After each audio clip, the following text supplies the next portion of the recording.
Future Hacker Life Path Future. Olá pessoal, bem-vindo ao Future Hacker. Meu nome é André Chaves e vim aqui para entrevistar o Dr. Marcelo Ferro, nutricionista, mestre em ciências de envelhecimento, gerontologista, consultor nutricional de vários atletas, paralímpicos e até do UFC, e Chief Strategy Officer do laboratório Nutrition Formulator em Miramar, na Flórida.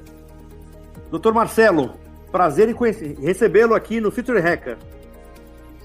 Oi, André, prazer é meu, é uma satisfação estar com vocês aqui. Espero poder aí responder aí à altura das suas perguntas aí. Vamos ver aí o que a gente pode contribuir com vocês aí. Legal, doutor Marcelo.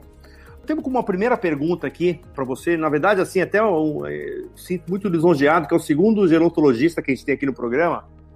Eu queria que você falasse sobre as perspectivas da gerontologia com relação à longevidade do ser humano, né? E acho que tem uma pergunta sequente que eu queria fazer, que é se você acredita na tese que a gente pode retardar o nosso envelhecimento. Bom, André, essa é uma pergunta interessante. A ciência está andando aí a galope, né, atrás disso. Na gerontologia, né, existem mais de 300 teorias sobre envelhecimento celular. Mas as duas que mais a ciência está realmente perto de conseguir ter um certo controle disso é o controle dos telômeros, né, e o estresse oxidativo, né, que é produzido, as espécies reativas de oxigênio produzido no interior das mitocôndrias, né, que é onde você pega uma pessoa, por exemplo, que ela é muito ansiosa, né, ela tem um processo de estresse oxidativo maior devido ao aumento da frequência respiratória, né? Quanto mais oxigênio entra lá, maior é o problema, né? Para você controlar as espécies reativas de oxigênio. Então, assim, a gente procura tentar compreender tudo isso, né? São vários aspectos. Então, você tem o fator ambiental que influencia nisso, você tem o fator alimentar que influencia nisso, e você tem o fator emocional, que esse aí é um grande problema, que a gente está vivendo a síndrome da mente acelerada nesse século XXI. Doutor, você é um grande estudioso, né, da medicina oriental. Da medicina oriental, quais são os maiores aprendizados e diferenças com relação à nossa medicina aqui? Bom, André, essa é uma excelente pergunta que você me fez, porque enquanto a medicina ocidental ela quer os caminhos mais curtos, inclusive hoje a nutrologia nossa no Ocidente, tanto aqui nos Estados Unidos quanto no Brasil, eles querem um caminho mais curto de resolver, né? Então, na medicina oriental, eles buscam sempre o caminho do equilíbrio. Você pega, vamos supor, aqui no Ocidente, né, cada hora se tem um tipo de dieta diferente sendo lançada. Enquanto que no Oriente eles têm uma linha de raciocínio onde se mantém um tipo de dieta onde aquilo lá não muda há 5.000 anos. Então, assim, o que eles querem, eles preservam sempre o equilíbrio, né? Então, você vê que tem muito 880 no Ocidente. A dieta vegana é o melhor caminho. Não, mas a dieta cetogênica é o melhor caminho. Não, aí era Atkins, aí depois não. A medicina oriental, todo o que eles aplicam, né? Eu defendo mais a parte de dietoterapia, porque eu não sou médico, eu sou nutricionista, então eu estudei mais as dietoterapias, que é tudo um processo de equilíbrio. O corpo, quando ele está em equilíbrio, ele não gera doença e você vai prolongar a sua vida. Um corpo em desequilíbrio, né? Então, às vezes você quer corrigir o desequilíbrio a curto prazo, e isso pode gerar mais problemas ainda na sua vida, né? E deixa eu já fazer uma pergunta, quer dizer, na verdade, até na medicina oriental, né, eles falam que quando, assim, né, eles falam que o corpo adoece, né, o corpo cura. O corpo que adoece, o corpo que cura. Até onde isso é real? Existe cura psicológica? Eu vou te falar que isso não é 100% real, é 120% real.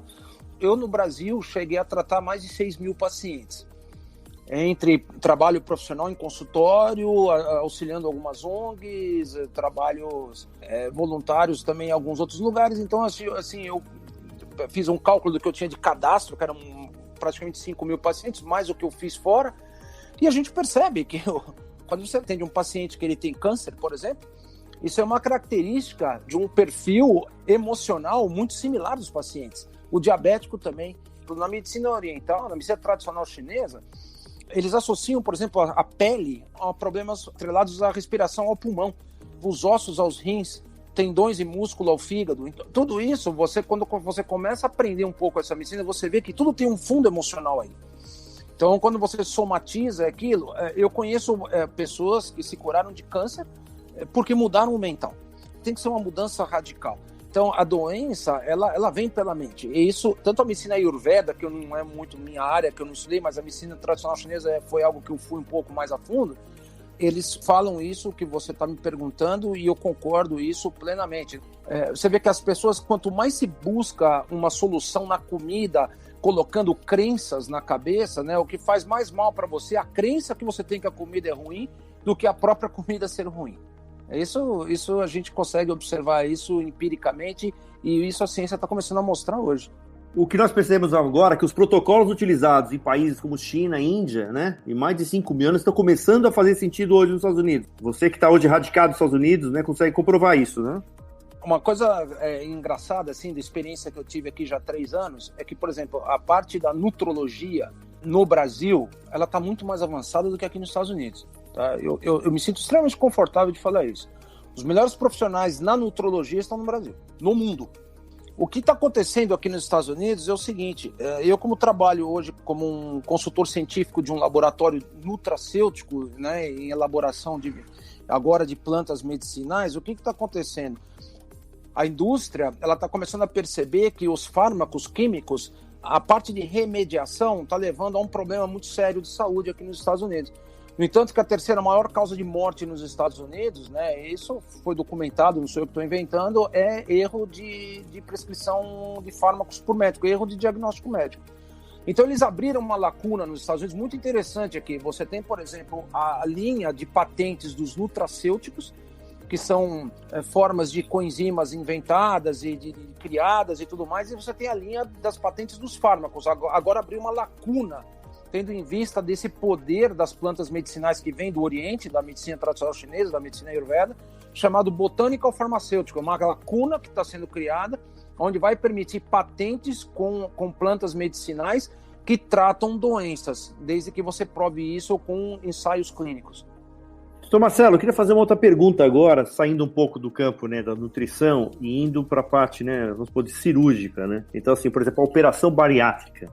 Eu sou exemplo vivo, não dessa operação, mas uma operação de miopia, porque eu fiz uma operação lá atrás, no comecinho, né, da 1990, mais ou menos, e a minha miopia voltou ao contrário, quer dizer, virou uma hipermetropia depois de 10 anos. Já tem estudos falando qual é os efeitos no médio e longo prazo de uma operação bariátrica? Ela é segura?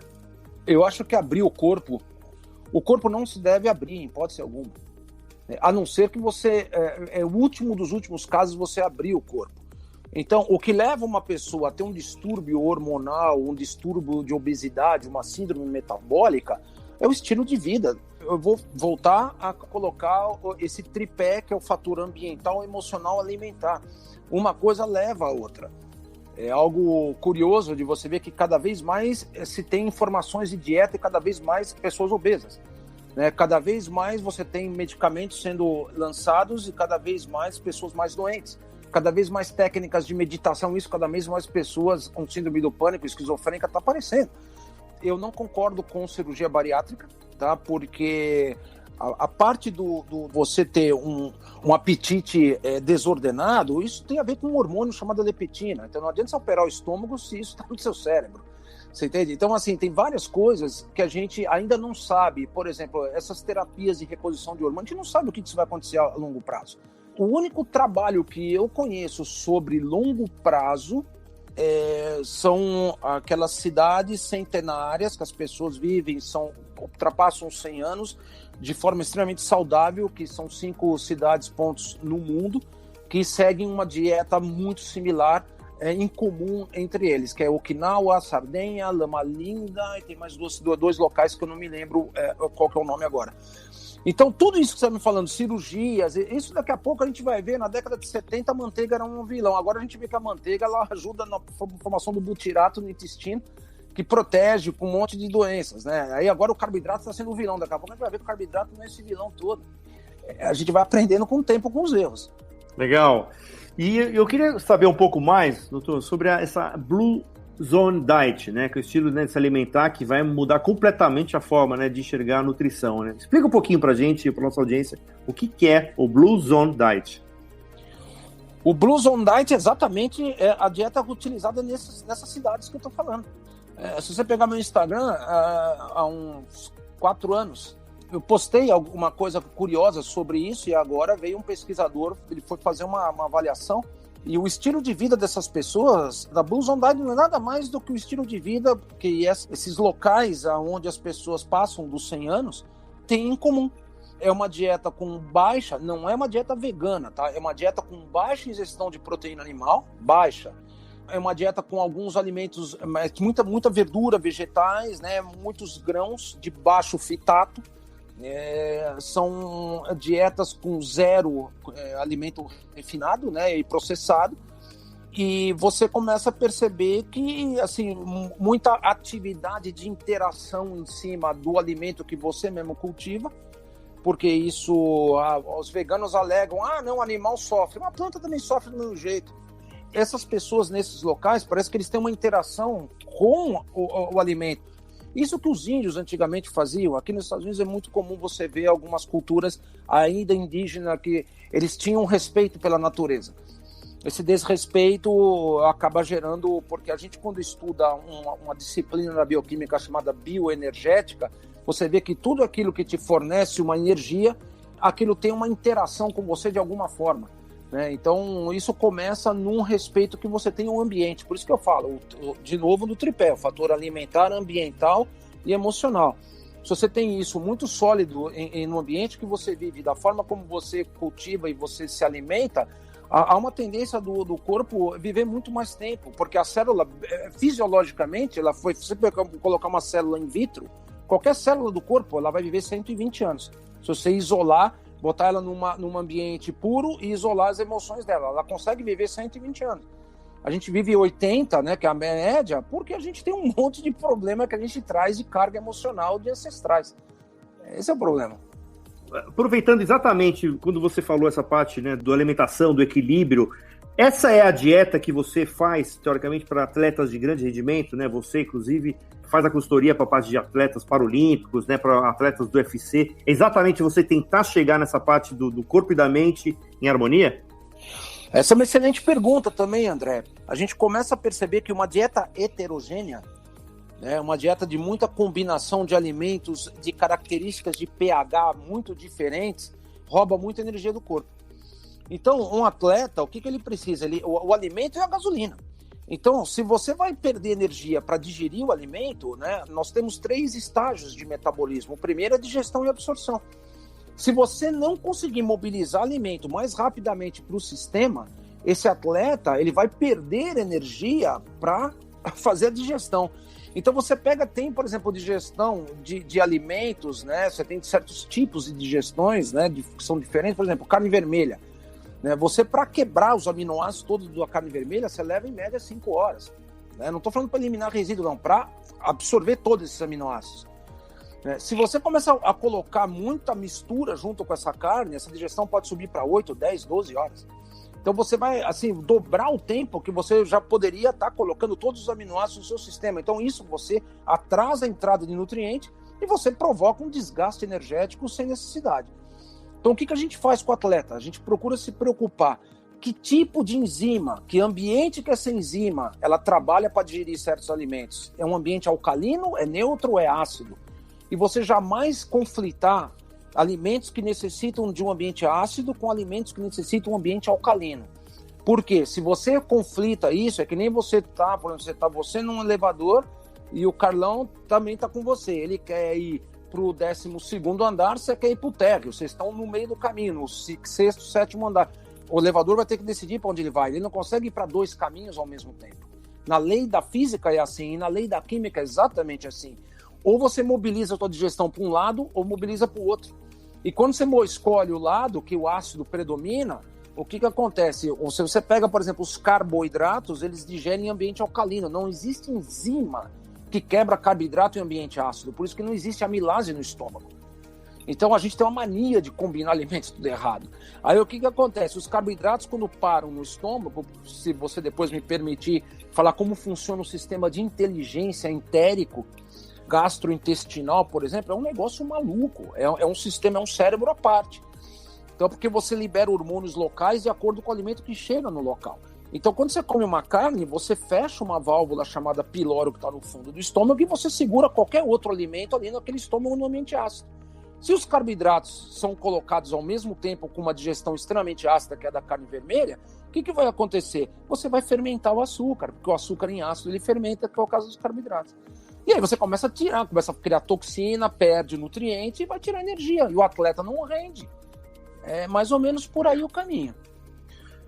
A gente vai chegar aqui ao final do primeiro bloco, nós vamos agora para o segundo, onde a gente vai falar um pouquinho do futuro da nutrição, a nutrição nutrigenética, nutrigenômica, falar um pouco desses alimentos que são manipulados, né, carne artificial, etc. Mas isso vai ficar para o segundo bloco. Até logo mais. Obrigado, Dr. Marcelo. Future Hacker. Life. Path. Future.